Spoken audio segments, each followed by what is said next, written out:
There is a particular kind of loneliness that doesn't have a common name. The loneliness of the parent who did everything right, who raised his children inside a tradition he believed in, who served his country, who honored his faith, who passed on what was given to him, and who still watched the world his children were supposed to inhabit become, over the course of a few decades, unrecognizable. And what makes it loneliness and not just disappointment is this: you can't quite explain it. You feel it with the clarity of a man who has been hit, but when someone asks you to say exactly what happened, the words don't come. You reach for relativism, you reach for the collapse of values, and the words are true, but they're not sharp enough. They don't close the argument. And in the meantime, the distance grows. That is the question I want to sit with tonight. Not the political version of it. Not which party did this or which administration failed. That conversation has been going for 50 years, and it has not produced a single person who can explain to their adult child, with the kind of precision that earns respect, why the worldview that child absorbed in college is not just wrong, but foundationally wrong. Built on a substitution that was made centuries before either of you were born, there was a philosopher who spent his career on exactly this question. His name was Strauss.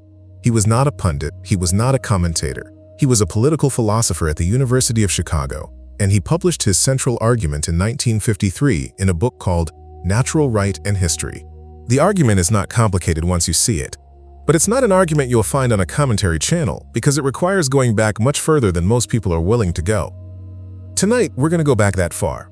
And by the time we're done, you will be able to trace the mechanism, step by step, thinker by thinker, century by century, that produced the cultural moment you're living inside, not as a complaint, as architecture.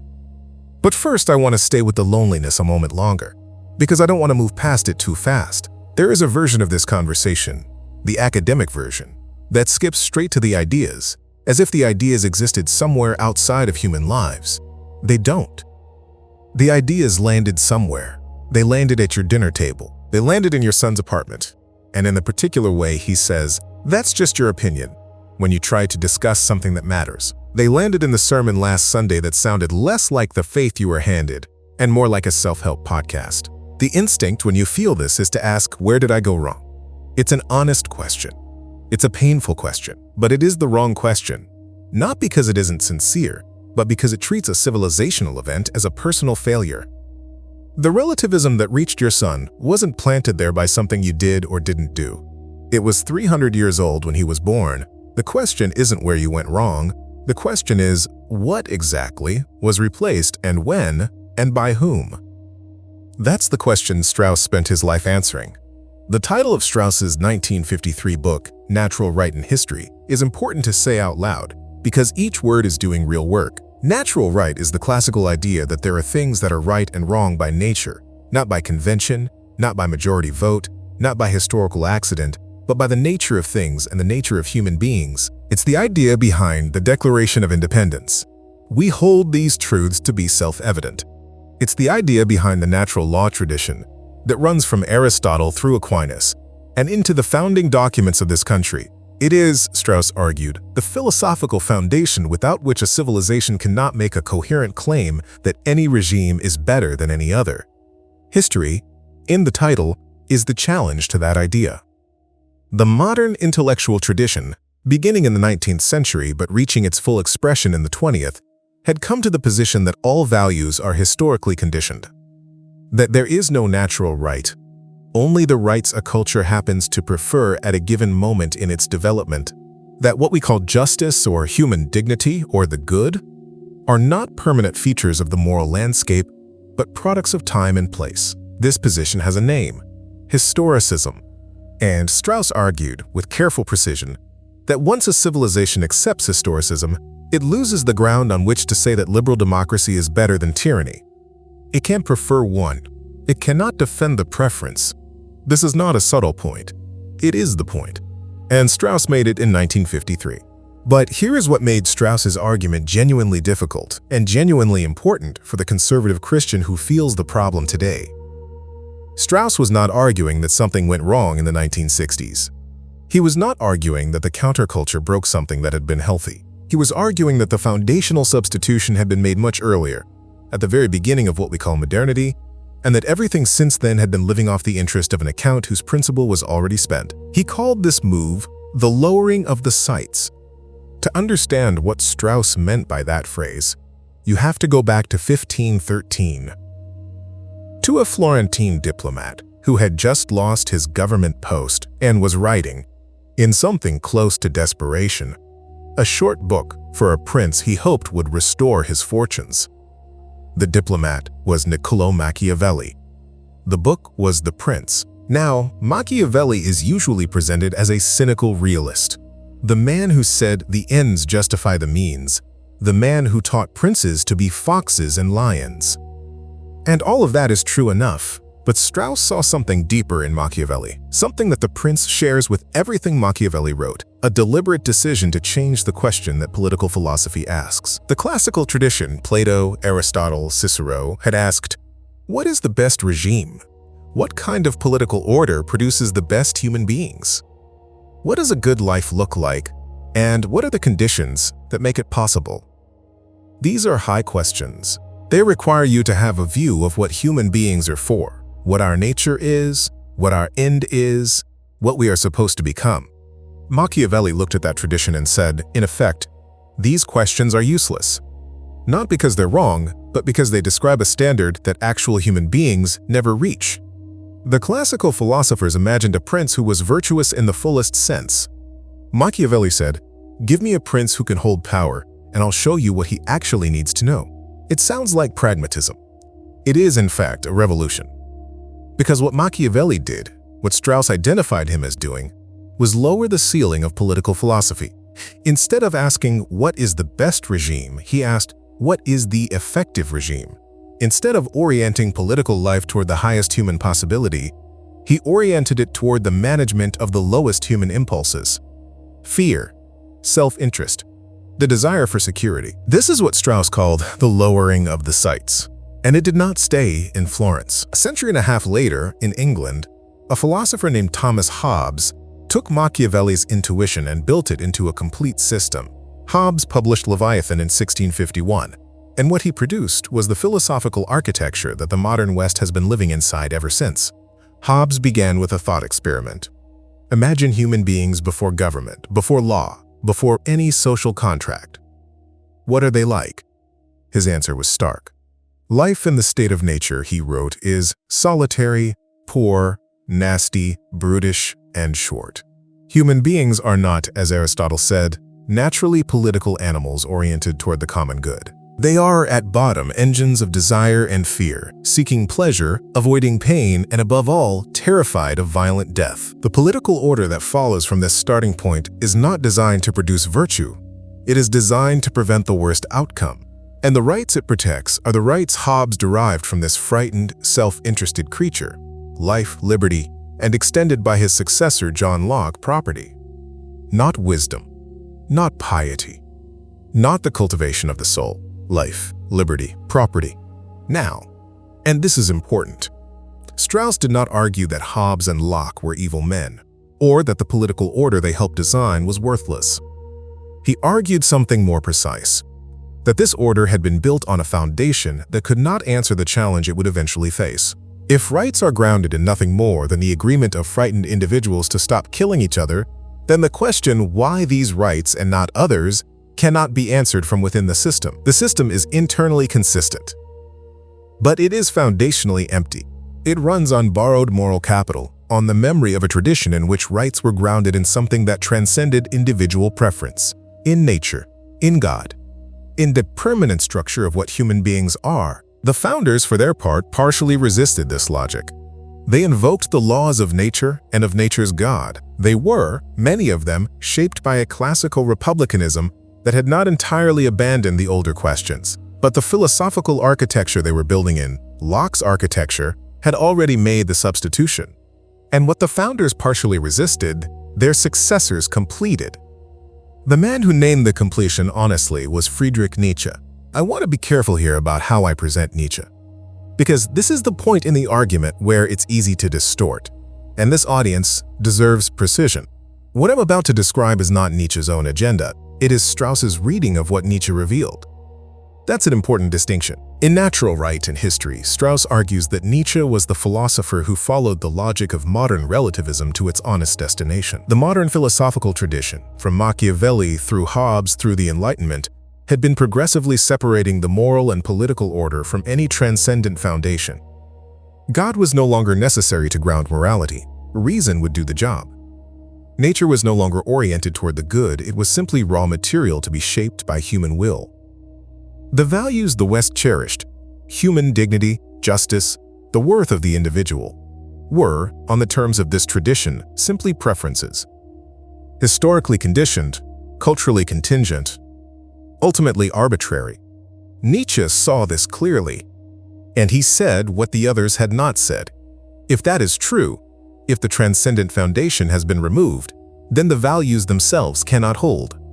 God is dead, he wrote in The Gay Science, and what he meant was not that atheism had won a debate. He meant that the moral architecture of the West had lost its load-bearing wall. The building was still standing, but it was standing on inertia, not structure. This, Strauss argued, is the honest conclusion of the project that began with the lowering of the sights. Modern liberal democracy inherited the moral vocabulary of the older tradition, dignity, rights, justice, the worth of every person, without inheriting the foundation on which those concepts had rested. It was, in a reading I find compelling, living off the interest of a capital account it no longer acknowledged. And at some point, Strauss suggested, with the kind of quiet certainty that is more unsettling than alarm, the account runs out. Now, I want to pause here, because if you've been following this sequence and thinking, I wish I had this in a form I could hand to someone, a map I could return to, that's exactly what we put together.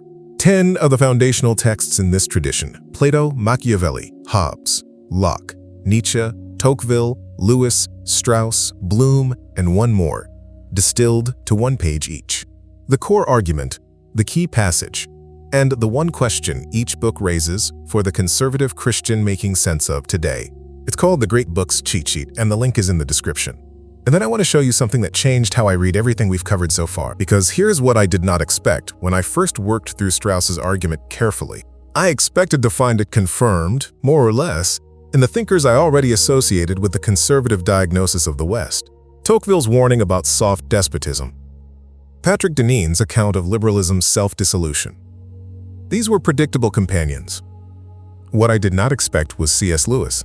Lewis published The Abolition of Man in 1943, 10 years before Strauss published Natural Right and History. Lewis was not a political philosopher.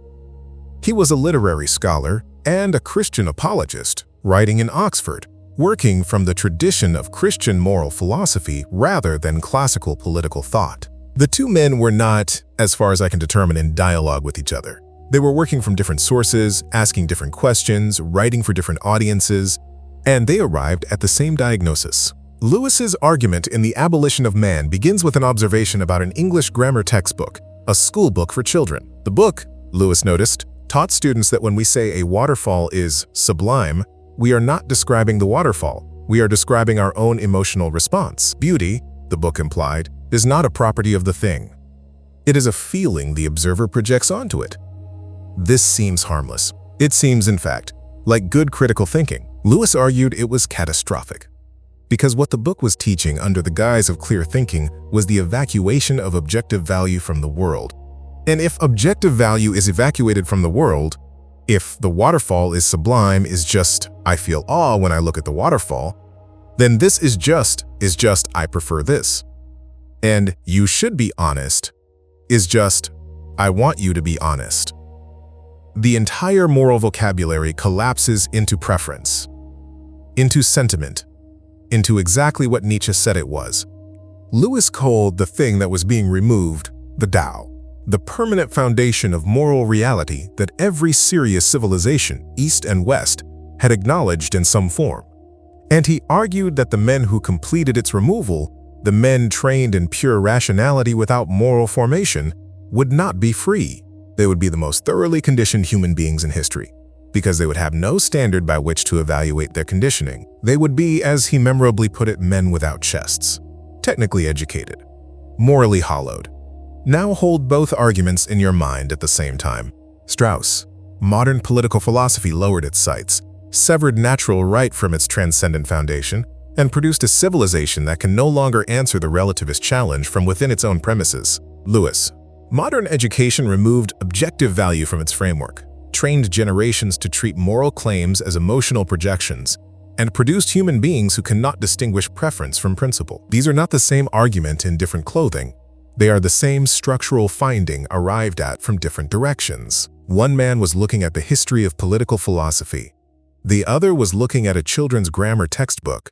They found the same wound. And then, 30 years after Lewis, 20 years after Strauss, Alan Bloom, who had studied under Strauss at Chicago, walked into American universities and watched it in real time. The Closing of the American Mind, published in 1987, is not a conservative complaint.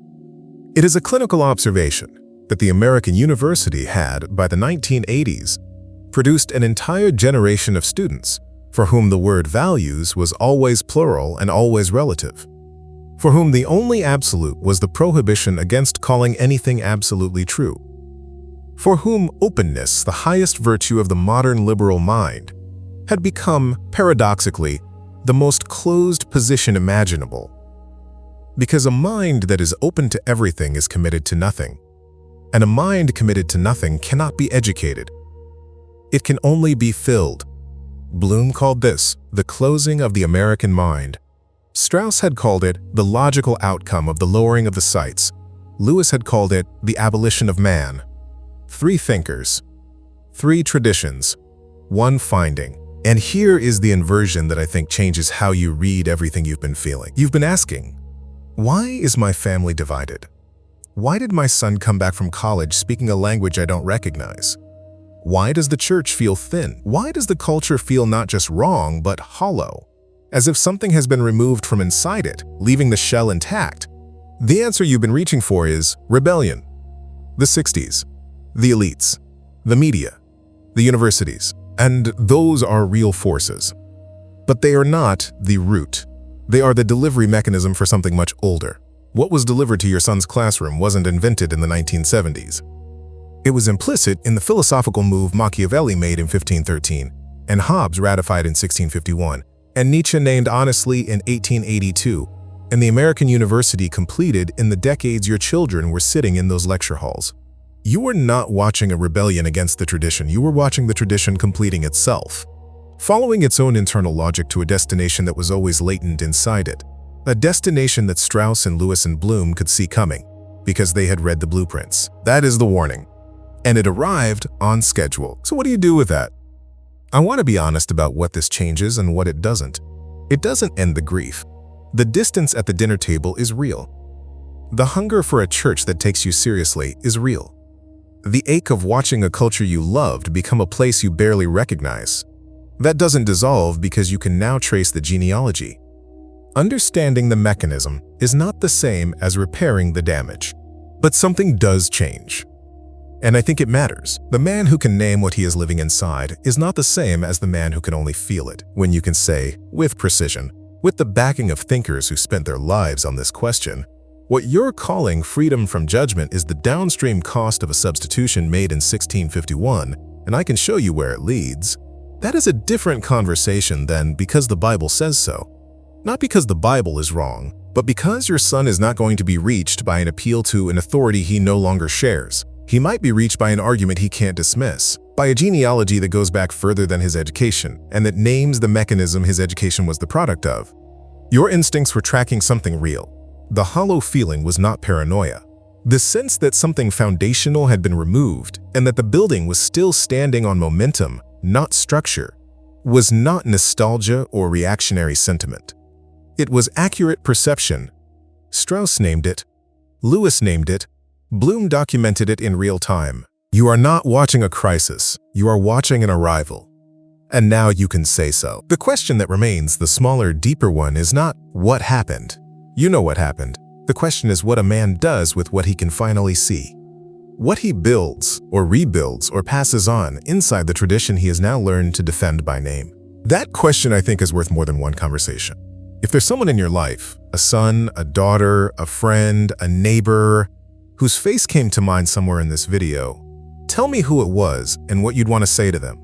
I read every one of those. The link for the Great Books cheat sheet is in the description.